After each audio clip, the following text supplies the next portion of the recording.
Queria mandar um grande abraço, um Shabbat Shalom para toda a grande congregação que nos acompanha pela internet. E da mesma forma que nós temos sido abençoados aqui neste local, eles também possam receber do Eterno aquilo que o Eterno tem separado para a vida deles, mesmo à distância. E nós, como eu sempre digo, aguardando um dia poder abraçá-los aqui no meio de nós, por um momento, pelo menos. Vamos orar.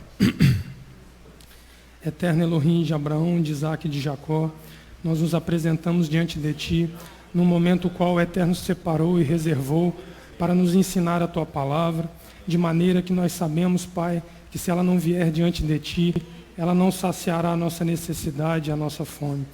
Por isso, coloca os nossos corações neste lugar, Pai, em unidade com o Teu Espírito, para absorvermos aquilo que a Tua palavra nos ensina e para que nós possamos, Pai, ter aquilo que vem de Ti para esta manhã, para que possamos ter alimento para enfrentar mais uma semana a qual nós teremos. Que assim o Eterno nos abençoe, em nome de Yeshua, o nosso Messias.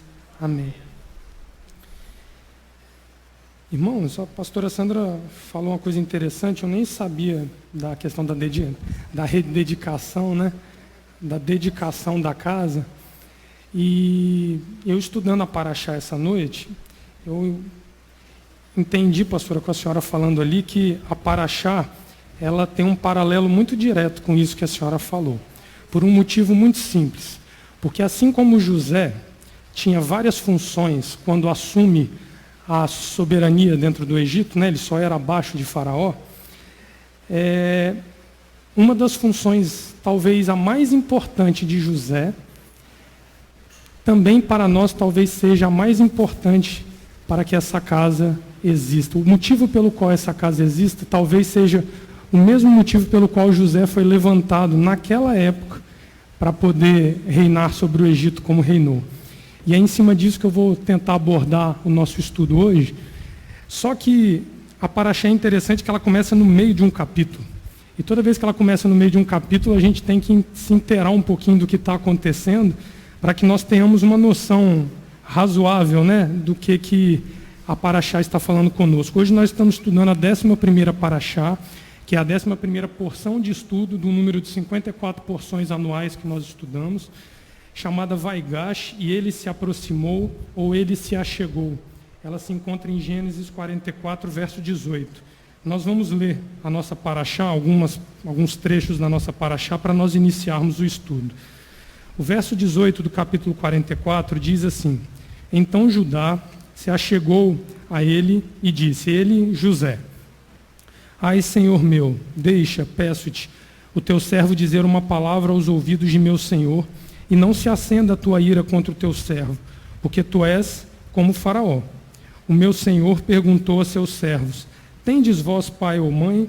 E respondemos a meu Senhor, temos pai já velho e um filho da sua velhice, o mais novo. O seu irmão é morto, e ele é o único da sua mãe, e seu pai o ama.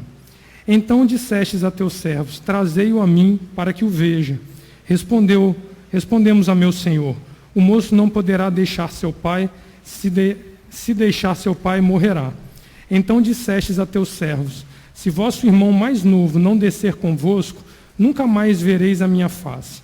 Então subimos a teu servo, meu pai, e lhe contamos as palavras de meu Senhor. Disse nosso pai, comprai-nos um pouco de mantimento. Nós respondemos, não poderemos descer, somente se nosso irmão menor for conosco, desceremos, mas não poderemos ver a face do homem, se o nosso irmão menor não estiver conosco. Então nos disse teu servo, meu pai, vós sabeis que minha mulher me deu 2 filhos. Um se ausentou de mim, e eu disse, certamente foi despedaçado, e não o vi mais.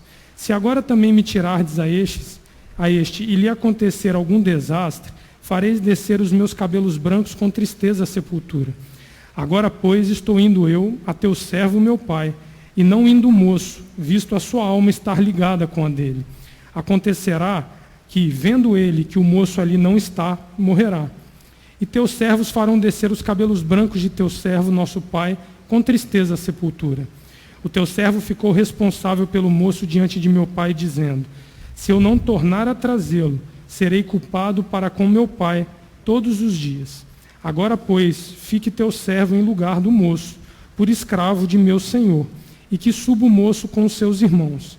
Como subirei eu a meu pai, se o moço não for comigo? Não me permitas ver o mal que se abaterá sobre ele. Nessa primeira parte da leitura, nós temos um nítido entendimento de que Judá, se encontrando ali sem saber que era com seu irmão José, se encontra no limiar de uma prova a qual o próprio José impôs sobre ele. E interessante que José ali já se encontra maduro, é um homem de 30 anos, rei sobre o Egito, com autoridade para prender, para soltar, para dar, para retirar. Ele tinha uma autonomia dentro do Egito, o qual o faraó não interferia diretamente. E ele se faz valer dessa autoridade para provar a vinda de seus irmãos ao Egito. E isso é uma questão interessante, porque ali Judá, ele se apresenta de uma maneira bem diferente daquele Judá o qual foi como eu escrevi aqui, o conspirador mor do exílio forçado que José sofreu. Se nós lembrarmos e olharmos para trás um pouquinho a Paraxá, nós vamos ver que Judá não exerce ali nenhum momento misericórdia pelo seu próprio irmão, nem muito menos misericórdia pelo seu pai, que já era velho naquele momento. Então José aqui nesse momento se encontra diante da difícil decisão de se revelar a seus irmãos, porém, antes ele precisaria saber se havia tido alguma mudança no meio da sua família depois da sua ausência. Lembrar que José ficou aproximadamente 13 anos longe de sua família até que esse momento acontecesse. E a palavra diz que o Eterno foi com José em todo o tempo do seu exílio. É isso que a Torá diz. Nesse mesmo tempo, nós não podemos esquecer que o próprio José, ele amadurece nesse período. O próprio José, que talvez fosse o filho mais mimado de Jacó. Lembrar que José era filho da mulher amada por Jacó, aquela a qual os seus olhos quiseram casar. Então, ele como filho da mulher amada e primogênito dessa mulher amada, ele talvez tenha sido tratado por Jacó de uma forma que desde novo esse ciúme sobre os seus irmãos havia sido incitado. Porém, quando nós olhamos de uma maneira ampla, e não olhando um problema familiar exclusivamente, nós vemos que talvez José tivesse desde cedo uma superioridade espiritual sobre os seus irmãos. Essa que talvez seja a grande questão. E não simplesmente era um ciúme pelo afago que talvez Jacó desse mais a José do que aos seus outros irmãos. Porém, a questão se desenrola, todos conhecem a história, Leomar nos ensinou na semana passada sobre a Paraxá Miquetes, e agora nós estamos diante de um José pronto para fazer justiça própria, mas pronto também para provar seus irmãos. José ali se coloca na posição de homem de Elohim, que não se faz valer do seu direito, da sua posição a qual ele tinha, e ele dá mais uma oportunidade a seus irmãos para que eles se mostrem totalmente transformados daquilo que há 13 anos atrás ele teve a oportunidade de ver. Interessante que eu lendo sobre isso, eu fiquei me perguntando, quando a gente começa lendo a Paraxá, o foco da Paraxá, ele se baseia num problema familiar que está para ser resolvido. Porém, quando eu fui desenrolando a leitura sobre essa Paraxá, eu me atentei que, na verdade, toda essa questão familiar, ela culmina neste momento, por conta de uma situação muito mais grave que estava instalada sobre a face da terra naquele momento. E é aí que é o cerne da questão. Se nós entendermos que uma motivação de irmãos agindo na força da própria carne contra um irmão que naquele momento poderia ser tido até como indefeso aos seus 17 anos de idade, na verdade, serviu para mover uma situação muito maior, que ia além da própria família de Jacó. E essa é a questão que eu gostaria de tentar dividir com vocês aqui hoje de manhã, porque ela vai nos fazer entender que, tal como a família de Jacó, nós aqui nesta casa temos a mesma necessidade de cumprir e de suprir esta situação que se encontra pendente em nosso meio nos dias atuais. E nós vamos entender do que é que eu estou falando. Seguindo a leitura, no capítulo 45, nós vamos ler até o verso 11. 45, verso 1. Então José, não se podendo conter diante de todos que estavam com ele, clamou: fazei sair de todos da minha presença. E ninguém ficou com ele quando José se deu a conhecer a seus irmãos. E levantou a voz em choro, de maneira que os egípcios o ouviram, bem como a casa de Faraó. Disse José a seus irmãos: eu sou José. Vive ainda meu pai? E seus irmãos não lhe puderam responder, porque estavam perplexos diante dele. Disse mais José a seus irmãos: peço-vos, chegai-vos a mim. E eles os chegaram. Então disse: eu sou José, vosso irmão, a quem vendestes para o Egito. Aqui vem a questão que eu quero entrar. Agora, porém, não vos entristeçais, nem vos irriteis contra vós mesmos, por haverdes me vendido. Porque, para conservação da vida, Elohim me enviou adiante de vós. Pois já houve 2 anos de fome na terra, e ainda restam 5 anos em que não haverá lavoura nem colheita. Era um problema que se estendia além das paredes das casas de Jacó e de sua família. Era um problema mundial, podemos dizer assim, tal qual nós vivemos hoje. O problema é o mesmo, e a solução também é a mesma.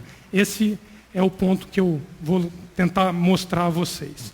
Pelo que Elohim me enviou adiante de vós, a fim de conservar a vossa sucessão na terra, e para guardar-vos em vida por um grande livramento.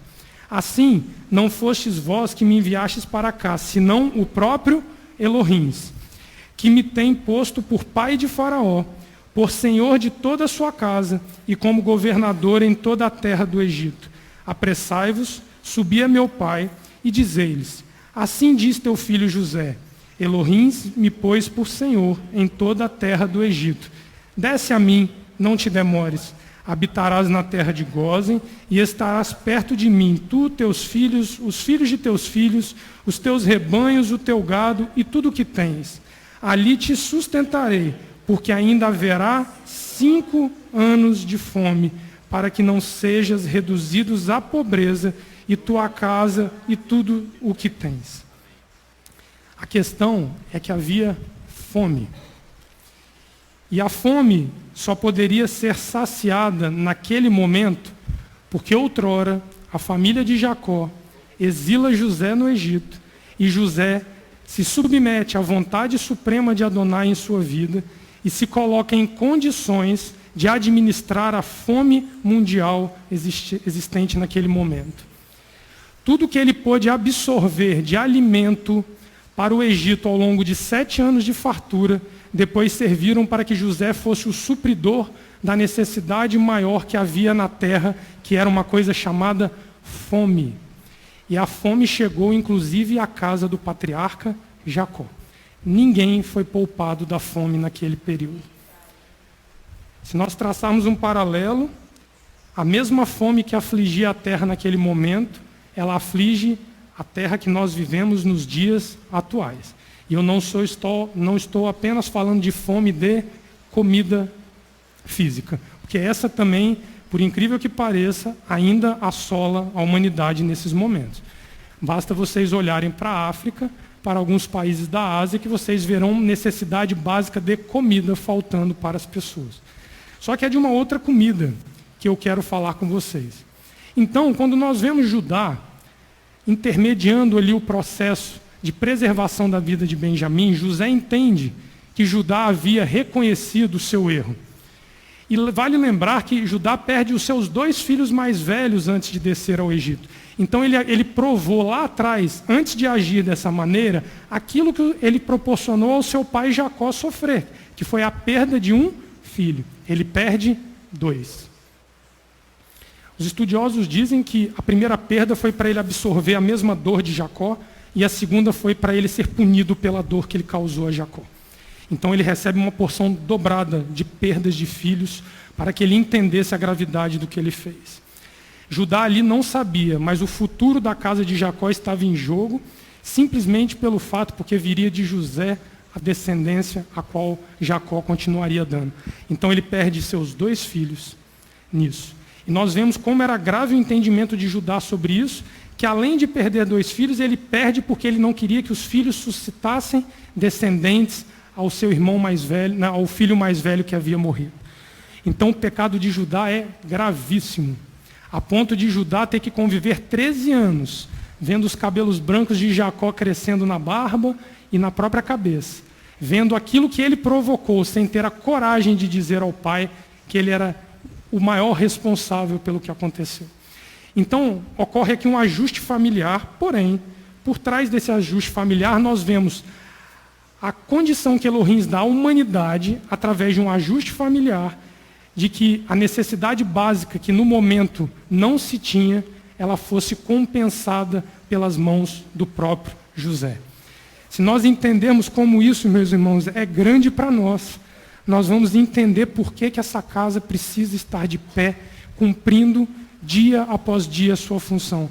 É por isso que todos os jovens e adolescentes dessa casa amanhã estarão aqui sentados, ouvindo o ensino sobre o protocolo dos levitas, para que eles possam entender desde a minoridade que eles ainda têm, que, assim como Samuel, eles têm obrigação de conhecer o protocolo levítico do início ao fim, porque será deles a responsabilidade de manter essa casa de pé, quando a nossa geração for substituída por eles.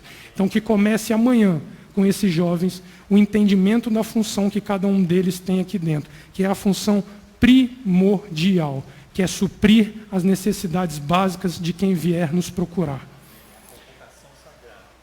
Leomar está chamando de convocação sagrada pela parte de Adonai. Se nós voltarmos em Gênesis 42, o verso 1 e 2, ali nós vemos Jacó dando aos seus filhos o entendimento de que nem a sua própria casa subsistiria se não houvesse suprimento para a família. O verso 1 e 2 do capítulo 42 diz assim: quando Jacó soube que havia mantimento no Egito, disse a seus filhos: por que estáis olhando os uns para os outros? Filhos, vocês vão esperar a comida vir a vocês? Ou vocês vão atrás da comida? Disse mais: tenho ouvido que há cereais no Egito, descei até lá e comprai-nos deles, para que vivamos e não morramos. Aqui nós entendemos perfeitamente o motivo pelo qual os filhos de Jacó são espremidos por Adonai para ir de encontro a José. Por mais que eles não soubessem que eles estariam de frente ao seu irmão, Adonai os empurra para uma situação a qual eles não teriam como fugir dela, porque ou lhes custaria a própria vida. Quando Adonai os bota diante de José, eles não têm escapatória. Ou eles voltam com fome para casa e condenam toda a casa de seu pai, ou eles aceitam a admoestação que Adonai fazia com toda a casa de Jacó naquele momento, pelo que eles haviam pecado contra José. Interessante que quando nós olhamos a situação macro da região, os estudiosos dizem que a humanidade ali estava espalhada pelo Oriente Médio, parte da África, parte da Ásia. Então nós já temos aqui pelo menos o acometimento de fome em 3 continentes diferentes. Então nós podemos caracterizar isso como um problema mundial para aquela época. Então não há dúvida de que José enfrentava uma crise mundial referente à comida. Bom, quando nós olhamos que José é colocado em posição de suprir esta fome, nós entendemos diretamente que ele se torna o supridor, aquele que provém a comida para quem precisa. Só que a comida não ia a quem precisa. Você precisava ir atrás da comida. A comida precisa ser buscada para ela ser obtida. Todos tiveram que descer ao Egito. E a Torá diz, e os estudiosos confirmam através dos seus comentários, que o próprio José entendia a gravidade da situação de tal maneira que ele próprio administrava a venda dos cereais, que eram a base alimentar do povo naquela época. Ele fazia questão de ser justo na venda do alimento, para que não houvesse privilégio de um ou de outro. Ele dava na medida certa para as famílias que buscavam alimento no Egito. E isso é uma coisa muito interessante, porque se nós analisarmos, muitos falam que José foi oportunista naquele momento. Quando ele começa a ver a fome das pessoas, e aí o dinheiro acaba e o Egito se enriquece. Os animais e os servos se perdem e são absorvidos pelo governo do Egito. E nós vemos as próprias terras, a autoridade das terras do Egito sair das mãos dos seus particulares e vir para a mão do governo do Egito. Só que quando nós olhamos isso, se nós olharmos com a mente humana, nós podemos até pensar que José foi oportunista. Não. Se nós olharmos mediante aquilo que a palavra nos ensina, nós vamos ver José utilizando todos os recursos que tinha para acumular alimento e depois ele pudesse estar fornecendo e trazendo sobre ele a responsabilidade de distribuir esse alimento da maneira adequada. Não é como o carro da prefeitura que chega num lugar que sofreu um desabamento, que as pessoas vão pulando em cima do caminhão, pegando sacos de comida como se fossem verdadeiros bichos. José, ele olhava um por um, segundo o ensino dos estudiosos, ele tinha o cuidado de fornecer na medida certa aquilo que cada um vinha buscar na terra do Egito. Então, quando nós olhamos isso, nós entendemos José como provedor de alimentos para aquela terra. E aí nós temos ouvido há cerca de 2, 3 semanas aqui na Casa do Eterno, o ensino de que José é o patriarca que personifica uma era messiânica para nós. E eu ouvi isso uma vez, eu ouvi isso 2 vezes, e eu estou precisando ouvir a 3ª, a 4ª, a 5ª, porque é muito grande isso daí que tem sido falado para nós. Só que quando nós ouvimos uma coisa como essa, nós precisamos olhar e entender por que ele é o patriarca da era messiânica para nós entendermos. Por que não era Jacó? Por que não era Isaac? Por que não era Abraão? O patriarca é tido como o provedor para aquele tempo, aquele que seria o responsável por levar alimento para aquele que precisava e que tinha fome. Porque José aqui, na sua própria personalidade, no seu próprio caráter, ele se tornava sombra de um provedor muito maior que viria lá na frente para nós. Então ele tem a característica espiritual de alguém que pode dar e dar. José, em momento algum, ele priva alguém de receber. E da mesma maneira nós temos que entender que esse é o maior fundamento que dá a José a característica de ser o patriarca da era messiânica. Então nós temos falado isso aqui, e é importante nós olharmos, e existem inúmeras correlações entre José e o nosso Mashiach. Elas são claras, a idade que os dois começam os seus trabalhos oficialmente, com os 30 anos de idade, todo o histórico de José passando por um processo de aprimoramento como pessoa, para depois começar a exercer o seu ministério no governo de Faraó. Todas essas questões, elas são importantes e cada um de nós deve buscar necessariamente entender uma por uma delas, porque quando nós entendermos isso, que José ali personifica o grande que viria para suprir definitivamente a fome existente na terra, nós vamos conseguir entender de uma maneira didática que a Torá e Yeshua HaMashiach são um. Porque nós vamos ver expresso nas atitudes de José as mesmas expressões de vida que Yeshua traz no seu propósito enquanto esteve aqui no nosso meio. Então, isso é uma questão interessante e o ajuste da família de José é uma situação necessária para que lá em Ezequiel 37, que a senhora leu, nós vamos lá para ver, houvesse já o anúncio do reino sobre a casa de Davi.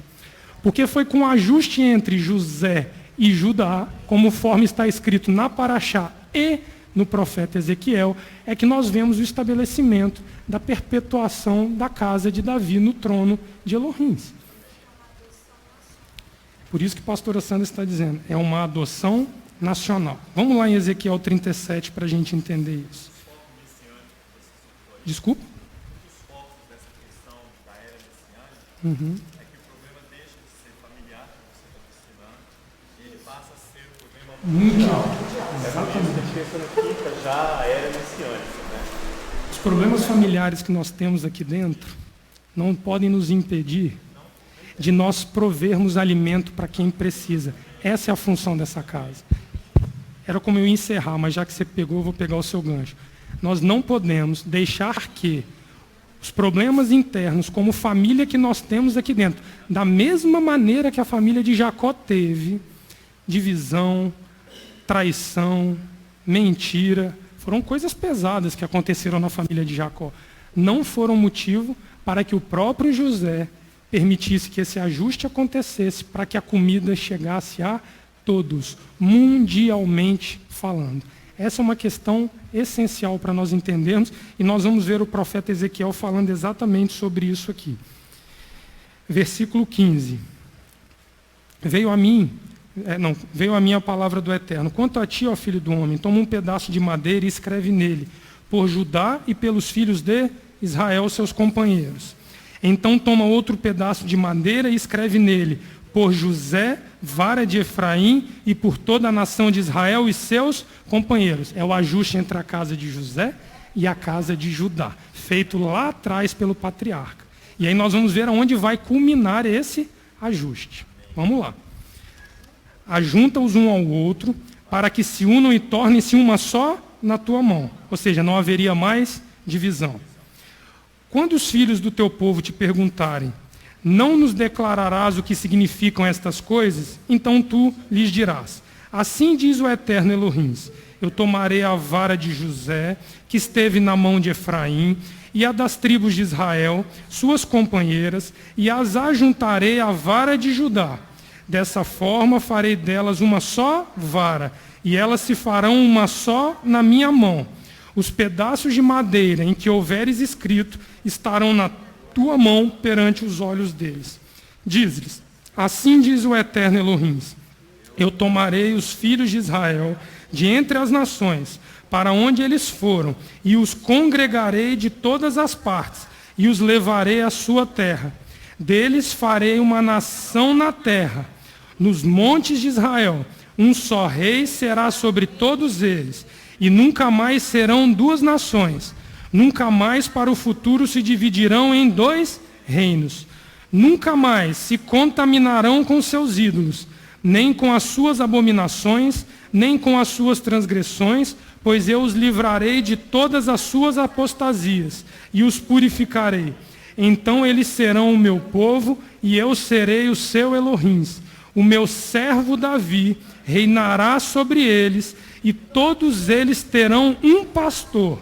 Andarão nos meus juízos e guardarão os meus estatutos e os observarão. Habitarão na terra que dei a meu servo Jacó, na qual habitaram vossos pais. Habitarão nela eles e seus filhos, e os filhos de seus filhos, para sempre. E Davi, meu servo, será seu líder eternamente. Farei com eles uma aliança de paz. Será uma aliança eterna. Eu os estabelecerei e os multiplicarei, e o porei no santuário no meio deles para sempre. O meu tabernáculo estará com eles, e eu serei o seu Elohim, e eles serão o meu povo. Então as nações saberão que eu sou o Eterno, que santifico a Israel, quanto estiver no meu santuário, no meio deles para sempre. E o santuário não é a casa feita para Adonai.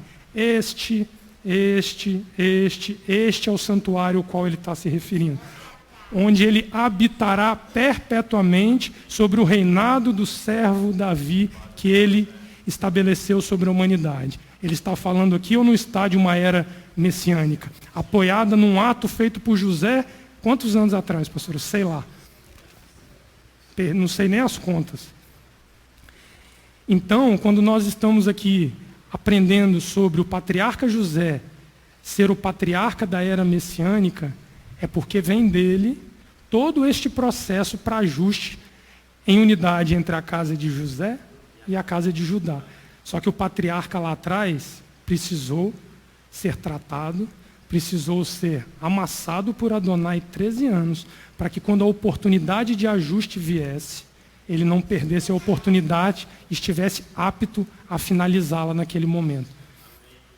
Amém? Isso está claro? Ficou entendido isso aqui para nós? Porque isso daqui é uma situação que ela é condicional, ela é sine qua non para nós continuarmos a caminhada aqui nessa casa. E aí nós vamos entender que José, na estatura de anunciar... Oi, pois não, Jorge. Desculpa, como? Jorge, é uma profecia baseada num ato físico feito por José lá atrás. Ele profetiza a unidade de José e Judá em cima daquilo que José lá atrás, junto a Judá, estabeleceu. Só que aqui agora não era só um ajuste da família, era um ajuste mundial, porque o rei vem para reinar mundialmente. É Yeshua, Jesus, o Mashiach. É atual e para aquela época, Jorge. É mundial, é atual. O rei ainda virá para reinar. Ele está às portas para reinar. Esse aqui é o ministro. Quando houver essa unidade, as nações virão. Quando houver a unidade, as nações verão. Será um sinal mundial do aviso do profeta Ezequiel nesse momento. Leomar, alguém falou alguma coisa? Eu ouvi? Não? Então tá. José, na estatura de anunciador da era messiânica, sendo ele mesmo a sombra do que viria a ser o nosso Mashiach, inicia o seu serviço à humanidade através do fornecimento da base para a formação de um pão a todo aquele que tivesse fome, inclusive para os seus familiares. Então, se nós entendemos isso aqui, nós vamos entender que José e o Mashiach falavam a mesma língua. Falam a mesma língua, porque isso é vivo para nós. Eles falam a mesma língua. Exatamente. Segundo as Escrituras, a fonte de alimento perene para a humanidade vem da onde? Da Torá, certo? É a árvore da vida para os que nela se apegam, e os que nela se apoiam são bem-aventurados. Nós estamos do Bisvato. Nós estamos fazendo isso no serviço da Torá, Shabat após Shabat. Amém? Então a fonte de vida vem da Torá. Expressa de maneira viva através de Yeshua HaMashiach, o Messias.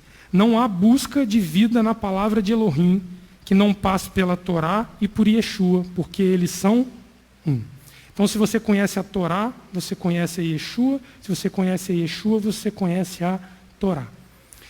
O próprio Yeshua, no capítulo 4 de Mateus, verso 4, ele utiliza o verso 3 de Deuteronômio 8 para fazer uma resposta quando ele estava sendo tentado ali naquele momento. Ele diz que nem só de pão viverá o homem, mas de toda palavra que sai da boca de Elohim.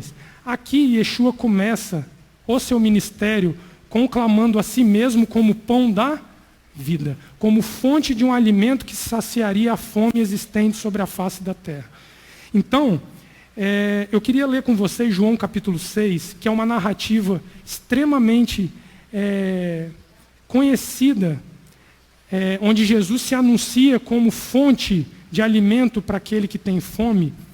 Só que tem um detalhe neste ensinamento, que se nós não nos atentarmos para eles, nós vamos deixar de compreender que existe uma condicional para nós aderirmos ao fato de que Jesus e Yeshua é o pão da vida. Existe uma condicional amarrada a isso.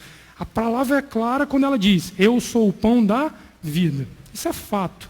Mas qual é a condicional imposta ali para que esse pão da vida, que nós um dia reconhecemos, nós não venhamos abandoná-lo na caminhada a qual nós estamos? Este é um ponto essencial para a sobrevivência individual e coletiva dentro dessa casa, numa era messiânica de fome mundial que nós vivemos. Vamos a João capítulo 6, por favor, que eu gostaria de ler com vocês. Eu só vou pedir aos irmãos a licença, que eu vou ler numa outra tradução, não vai ficar difícil de acompanhar, que ela tem algumas coisas que eu achei bastante interessante colocar nessa questão, para que nós tenhamos esse entendimento. Os judeus ali naquele momento estavam junto ao Mashiach, chamados Yehudim. Eles estavam junto ao Mashiach, aprendendo com ele. Só que nós vamos ver que o Mashiach, após se apresentar como fonte de alimento, aquele que supre a necessidade de quem tem fome, ele nos dá um recado bastante duro para nós. E é isso que eu gostaria de ler com vocês. O verso 22 diz assim, vamos fazer uma leitura um pouco longa aqui, irmãos, mas ela é essencial para nós entendermos. Eu tenho tempo ainda. No dia seguinte, a multidão encontra-se do outro lado do mar. Verso 22 de João 6. Ela vê ali apenas um barquinho. E Yeshua não havia entrado no barquinho com seus adeptos. Seus adeptos haviam partido sozinhos. Mas vêm barcos de Tiberias, perto do lugar onde eles haviam comido pão. tendo o Adão e Yeshua agradecido. Quando a multidão vê que Yeshua não está ali, nem seus adeptos, eles entram em barquinhos e vêm a Cafarnaum para procurar a Yeshua. Eles o encontram do outro lado do mar e lhe dizem: Rabi, há quanto tempo te encontras aqui? E Yeshua responde e lhes diz: Amém, amém. Eu vos digo, vós me procurais não porque vistes sinais, mas porque comestes pão e fostes saciados. Aqui ele estava falando de um pão físico.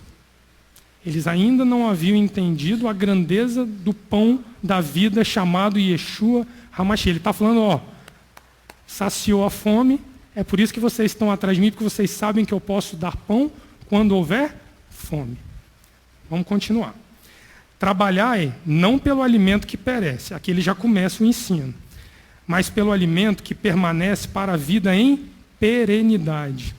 Aquele que o Filho do Homem vos dá. Sim, aquele, o Pai Elohim, marcou com um selo. O próprio Yeshua agora começa a se nomear fonte de alimento para quem tem fome.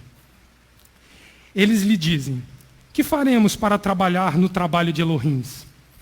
E Yeshua lhes responde: eis o trabalho de Elohim, aderir àquele que me enviou. Esse é o trabalho que Yeshua exige de nós, adesão àquele que nos enviou. Não puxa meu tapete não, calma. Ele exige adesão. Eles lhe dizem então: que sinal fazes para que vejamos e possamos aderir a ti? Olha, ele havia multiplicado o pão, saciado a fome, e eles perguntam: que sinais faz para que nós venhamos a aderir a ti? Que trabalho? A pastora está dizendo, tudo cego. Nós somos iguaizinhos. O duro é isso. O duro é que nós não vemos ele prover dia após dia para nós o suprimento para nós nos mantermos vivos. Nós não vemos. Eles lhe dizem então, verso 31, nossos pais comeram maná no deserto como está escrito. Ele lhes deu de comer um pão do céu. E Yeshua lhes diz: amém, amém. Eu vos digo que não foi Moisés quem vos deu o pão do céu. Meu Pai é quem vos dá o pão do céu, o verdadeiro. Sim, o pão de Elohim é aquele que desce do céu e dá vida ao universo. Universo. Ele é participante da vida no universo. Eles lhes dizem então: Adão, dá-nos sempre deste pão. E Yeshua lhes diz: eu sou o pão da vida. Quem vem a mim não terá mais fome. Quem adere a mim não terá mais sede jamais. Mas eu vos disse isso, e me vistes, mas não aderis. Continuam cegos e surdos. Tudo o que meu Pai me dá virá a mim. Não lanço fora aquele que vem a mim. Desci do céu, não para fazer a minha vontade, mas a vontade daquele que me enviou. Esta é a vontade daquele que me enviou, que eu nada perca do que ele me deu, mas que eu o levante no último dia. Sim, esta é a vontade de meu Pai, que todo homem, ao contemplar o Filho e aderir a ele, tenha a vida em perenidade, e eu o levantarei, ressuscitarei no último dia. Os judeus murmuraram contra eles porque disse: eu sou o pão que desceu do céu. Eles dizem: aquele não é Yeshua, filho de José? Conhecemos seu pai e sua mãe. Como diz ele agora: desci do céu? E Yeshua lhes responde: não murmureis entre vós. Ninguém pode vir a mim se meu Pai que me enviou não o traz. Eu o levantarei no último dia. Está escrito nos inspirados, nos profetas: todos serão ensinados por Elohim. Assim, quem vem, ouve junto ao Pai e aprende e vem a mim. Não que alguém tenha visto o Pai, senão aquele que está junto a Elohim. Aquele sim viu ao Pai. Amém, amém, eu vos digo. Aquele que adere tem a vida em perenidade. Eu sou o pão da vida. Vossos pais no deserto comeram maná e morreram. Eis o pão que desce do céu. O homem que come não morre. Eu sou o pão vivo vindo do céu. Se alguém come deste pão, vive em perenidade. Aqui começa a dureza de Yeshua nesse processo. Porque nós vemos ele decorrer sobre eu sou o pão, eu sou o pão, eu sou o pão. Só que agora ele te exige aderir a este pão de uma maneira que parece ultrajar todas as leis intelectuais e humanas existentes na época, baseadas inclusive na própria Torá. Ele invade o direito humano, pastora. Ele penetra o direito humano e te leva a penetrar o direito divino, quando ele fala o que ele vai dizer nesses versículos à frente. Porque, sem em momento algum ferir a Torá, porque ele não o faz, ele te leva ao limite para saber se a sua adesão a ele vai ser essa a qual ele exige de você. E olha o que é que ele fala aqui. Assim como ele fez com Judá, estava faltando pão, ele ia morrer. E aí, Judá, vai se ajustar ou não vai? A situação nossa é a mesma. 51, verso B. O pão que dou é a minha carne para a vida do universo. Os Yehudins, os judeus, discutem entre si e dizem: como este pode nos dar da sua carne para comer? É proibido pela Torá comer carne humana. Eles não entenderam que Yeshua estava cobrando de adesão da parte deles. Nós vamos chegar lá, mas ele é misericordioso e ensina o que ele quis dizer com essas palavras. E Yeshua lhes diz: amém, amém. Eu vos digo que se não comerdes da carne do Filho do Homem, e se não beberdes do seu sangue, não tereis a vida em vós mesmos. Beber sangue é condenado pela Torá, é proibido. Quem mastiga a minha carne, na tradução uma outra tradução diz que quem mastiga a minha carne. Olha a que nível ele leva os filhos de Israel naquele momento a entenderem a grandeza da adesão que ele requeria deles naquele momento. Vocês precisam mastigar a minha carne e beber do meu sangue, porque aí a vida eterna é em perenidade, e eu o levantarei no último dia. Sim, minha carne é alimento verdadeiro, meu sangue é bebida verdadeira. Quem mastiga minha carne, quem bebe meu sangue, permanece em mim e eu nele. Como o Pai vivo ensinou-me, e como vivo pelo Pai, assim quem mastiga também viverá por mim. Este é o pão descido do céu, não como o que comerem os pais, os que comeram os pais, que morreram. Quem come este pão vive em perenidade. Ele diz essas palavras ao ensinar em uma sinagoga em Cafarnaum. E Yeshua que leva os judeus e aos outros que ali também estavam ao limite do limite do limite humano de entendimento sobre a palavra a qual ele ensinava. Se a nossa visão não exceder o nosso intelecto, a nossa capacidade de explicar o que Yeshua está propondo aqui, nós não temos parte com Mashiach. A proposta de 1 Coríntios, capítulo 2. A grande questão, Leomar, é que você pode reconhecê-lo como o pão da vida, mas pode não aderir ao propósito qual ele existe para ser chamado como pão da vida. E aí vem a condição sine qua non para que ocorra essa adesão. Eu vou continuar lendo só mais um pouquinho, mas depois nós vamos a outro texto para entender. Versículo 60. Ao ouvi-lo, muitos de seus adeptos dizem: esta palavra é dura. Quem pode ouvi-la?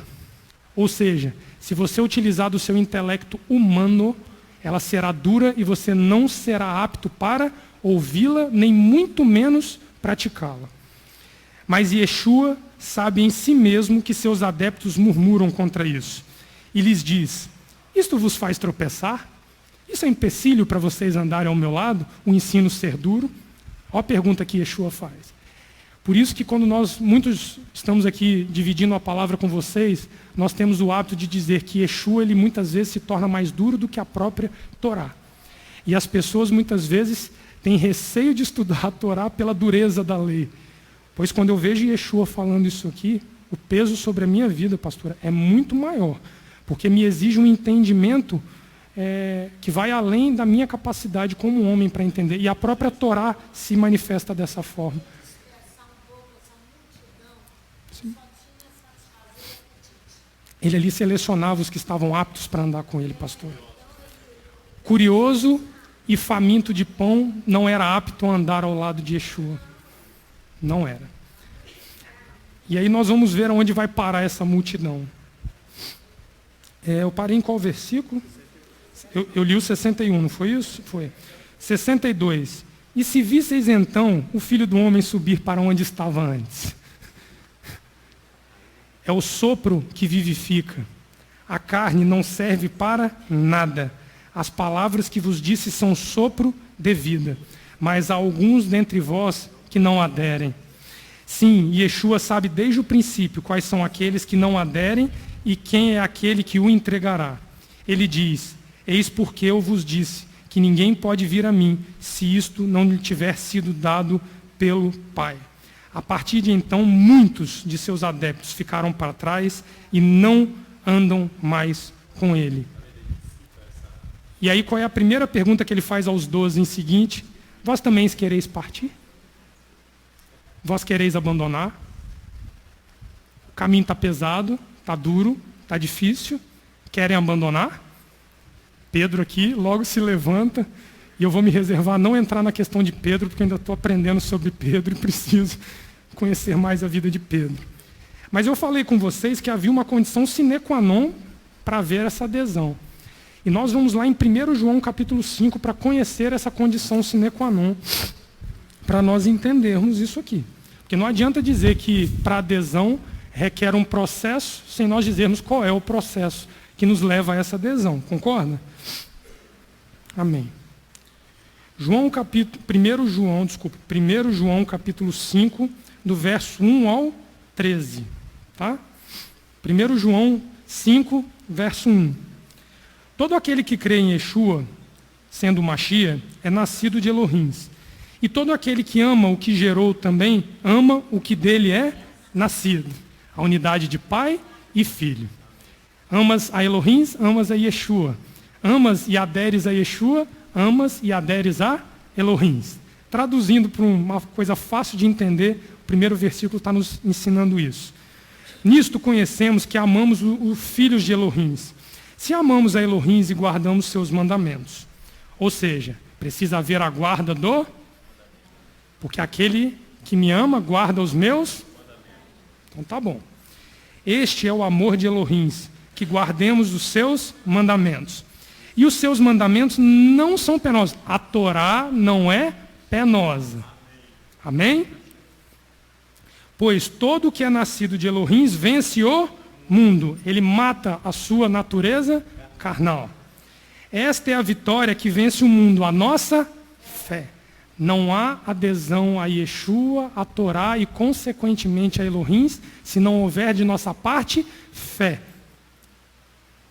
Yeshua lhe manda mastigar a carne e beber o sangue, coisas condenáveis pela Torá, porém ele lhe estava falando de algo espiritual, que excede o entendimento humano e a capacidade humana de explicar o que ele estava dizendo. Então, se você não adere através da fé, você será um daqueles que dirá: é muito duro o seu ensino, eu não posso te acompanhar, e vai procurar outros mestres, outros estudiosos, outros filósofos, muitas vezes, e aí não acompanhará Yeshua, porque o caminho de Yeshua, ele é duro. Verso 5. Quem é o que vence o mundo, senão aquele que crê em Yeshua, que Yeshua é o filho de Elohim? Este é aquele que veio por água e sangue, isto é, Yeshua ou Mashiach. Ele não veio só pela água, mas pela água e pelo sangue. E o Espírito é o que dá testemunho, porque o Espírito é a verdade. Pois 3 são os que dão testemunhos no céu: o Pai, a Palavra, o Espírito Santo. Esses 3 são um. E 3 são os que dão testemunho na terra: o Espírito, a água, o sangue, e esses 3 concordam. Se recebemos o testemunho dos homens, o testemunho de Elohim é maior, porque o testemunho de Elohim é este, de que seu filho testificou. Quem crê no filho de Elohim, em si mesmo tem o testemunho. Quem não crê em Elohim, mentiroso o faz, porque não crê no testemunho que Elohim dá acerca de seu filho. Não há como amar Elohim, não amar Yeshua, não há como amar Yeshua sem amar a Elohim. E o testemunho é este: Elohim vos deu a vida eterna, e esta vida está em seu Filho. Quem tem o Filho tem a vida. Quem não tem o Filho de Elohim não tem a vida. Estas coisas vos escrevi, para que saibais que tendes a vida eterna, a vós que credes no nome do Filho de Elohim. Então, Yeshua aqui, se expressando como pão da vida, torna-se essencial para nós aderirmos a este propósito, o nosso caminhar através de uma coisa chamada fé. Sem isso, irmãos, nós não teremos condições de manter o nosso propósito de caminhada seguindo a Yeshua HaMashiach, conforme a palavra nos ensina. A nossa boca até pode proferir que confessa Yeshua, mas o que realmente sela isso é a nossa adesão de fé aos propósitos e cumprimento dos mandamentos, o qual ele lutou para que chegasse a todo ser humano em toda a humanidade. Por isso que quando nós falamos que o problema atual é a fome mundial, é porque precisa haver ainda mundialmente uma adesão ao propósito qual Yeshua nos apresenta, exemplificado ali no capítulo 6, mas ele ao longo de todo o seu ministério, ele faz essa proposta a nós, de adesão firme, através da fé. Não há como fora da fé. Agora, se o problema é que nós precisamos aderir através da fé, aonde nós buscamos a fé? Romanos 10 nos diz que, de sorte, que a fé vem pelo ouvir, e ouvir a palavra de Elohim. Romanos 10, capítulo 17, amém? Então não há como você aderir a esta fé se você não ouve a palavra de Elohim. A Torá, os profetas, Yeshua e os seus discípulos que vieram seguir. Não há como você adquirir fé para fazer a adesão com o Filho de Elohim, para estar em unidade com Adonai, se você não começa pelo princípio que é conhecer a palavra de Adonai. Então, essa questão é uma questão que eu me debati essa noite estudando, e eu virei para o Eterno e perguntei, aonde está a minha fé? Porque falar que tem fé, a gente fala. Não é difícil, né, pastora? Você tem fé? Tem. Mas de qual fé Yeshua está nos exigindo aqui? Qual é a base dessa fé a qual ele está nos conclamando a aderir? Ele, escrevendo para Hebreus, o escritor de Hebreus, lá no capítulo 10 de Hebreus, ele nos ensina onde é a base da nossa fé. E interessante que ele escreve para os próprios hebreus, né, os portadores da fé, né, aqueles que, de onde nasce a fé, né? Você vê que se a exigência para eles é dura dessa forma, imagine para nós, que... Alguém falou? Entendi que o Jorge tinha chamado. Vamos, Hebreus 10, Jorge, vamos lá. Hebreus 10, capítulo 35, verso 35. Portanto, não lanceis fora a vossa confiança, que tem uma grande recompensa. Necessitais de perseverança, para que depois de haverdes feito a vontade de Elohim, alcanceis a promessa. Pois ainda em pouco tempo, aquele que há de vir virá.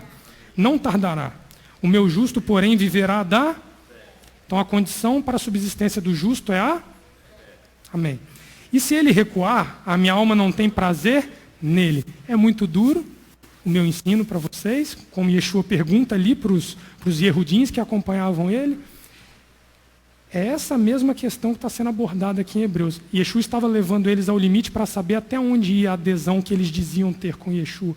Ou se a adesão se resumia a um estômago cheio de pão e satisfazer a sua necessidade humana e carnal de caminhar ao lado de Yeshua. Isso é duro demais para mim e para vocês, meus irmãos. Mas é uma realidade a qual nós temos que enfrentar para continuar caminhando nesse processo, o qual o Eterno nos chamou. O meu justo, porém, viverá da fé. E se ele recuar, a minha alma não tem prazer nele. Nós, porém, não somos daquele que retrocedemos para a perdição, mas daqueles que creem para a conservação da alma. Ora, a fé é a certeza das coisas que se esperam e a prova das coisas que não se veem. Foi por ela que os antigos alcançaram bom testemunho. Pela fé, entendemos que os mundos foram criados pela palavra de Elohim, de maneira que o visível não foi feito do que se vê. Verso 6, eu vou dando uma puladinha, pastor, por causa do tempo. Verso 6, ora, sem fé é impossível agradar a Elohim, porque é necessário que aquele que se aproxima de Elohim creia que ele existe, que é galardoador dos que o buscam. Verso 13. Todos estes que morreram na fé não alcançaram as promessas, viram-nas de longe e as saudaram, e confessaram que eram estrangeiros e peregrinos na terra.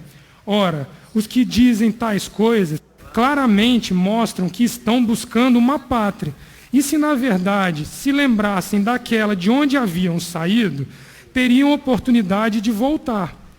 Agora, porém, desejam uma pátria melhor, isto é, a celestial, pelo que também Elohim não se envergonha deles, de ser chamado seu Elohim, pois já lhes preparou uma cidade.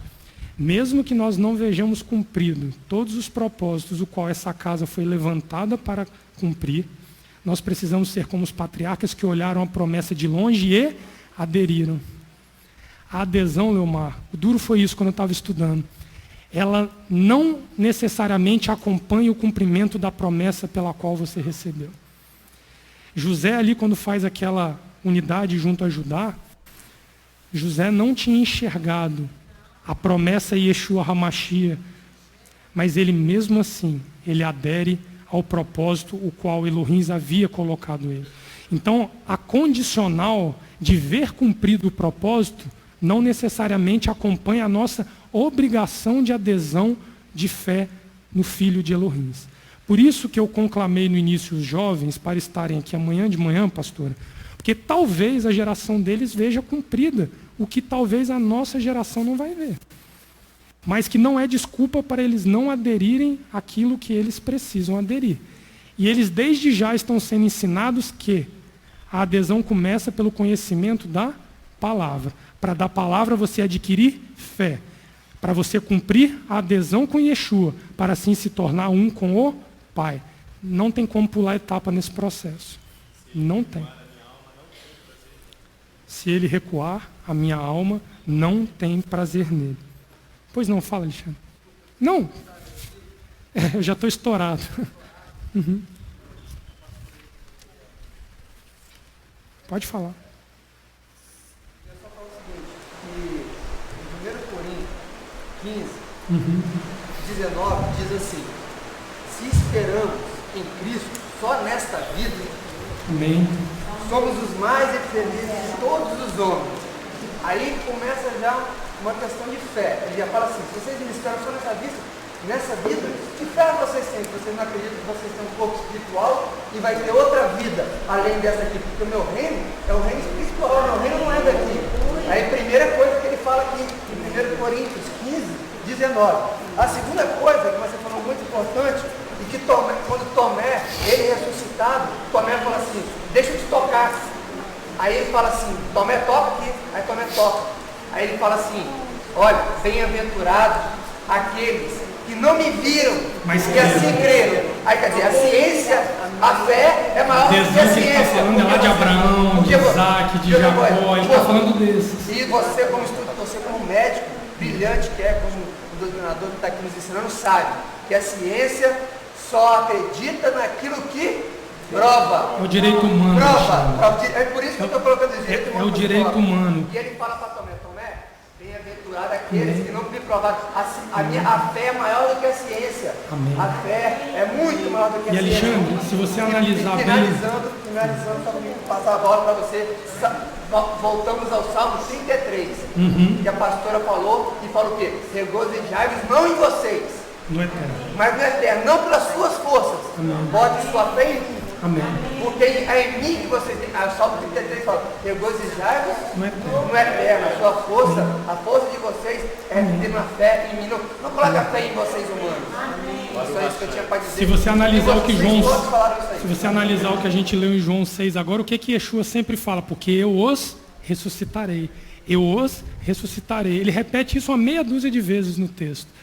Porque a promessa, Alexandre, é para uma coisa muito maior do que carne e sangue, a qual ele estava falando. Só que se nós olharmos com os nossos olhos e nosso entendimento humano, sem fé, nós estaremos assim, ó. Ele na nossa frente e nós sem enxergarmos, dizendo: eu creio em Yeshua, eu creio em Yeshua, eu creio em Yeshua. Mas eu creio com o meu intelecto e não através da fé. Esse é o grande problema. Eu queria só encerrar lembrando a vocês 2 textos que são essenciais para que, num período de era messiânica, nós possamos nos sustentar. O primeiro ponto é que a crescente falta de comida, e eu estou falando da palavra do Eterno, levará a humanidade a procurar incessantemente a Elohim. Porém, existe um tempo para ela estar disponível para nós, mas esse tempo não durará para sempre. Nós já estamos vivendo e experimentando dias onde a palavra do Eterno tem sido escassa. Os dias atuais, basta nós olharmos as loucuras feitas pela humanidade atualmente. Então, é por isso que o profeta Amós, no capítulo 8, eu vou ler para vocês, não precisa ir lá, não, o verso 11 e 12, ele diz o seguinte: vem dias, diz o Eterno, em que enviarei fome sobre a terra, não fome de pão, nem sede de água, mas de ouvir as palavras do Eterno. Andarão errantes de mar a mar, do norte até o oriente, correrão por toda parte, buscando a palavra do Eterno, e não a acharão. Haverá escassez de palavra durante o período messiânico. E eu creio, pessoalmente, aqui é o Leonardo falando, que nós já vivemos essa escassez de palavra. A tendência é que ela piore.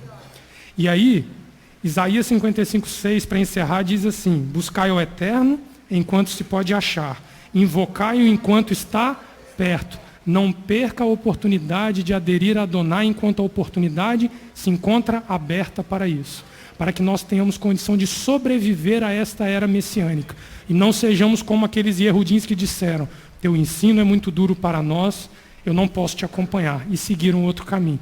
Que assim o Eterno possa nos dar graça, possa nos dar misericórdia, e que nós tenhamos o entendimento que o patriarca Jacó é o patriarca da era messiânica, porque ele era um supridor de necessidades que havia naquele período. E a necessidade maior daquele período era fome, e fome da palavra a qual nós temos visto hoje nos nossos dias. Amém? Que o Eterno assim nos abençoe e nos dê uma semana de paz. Amém.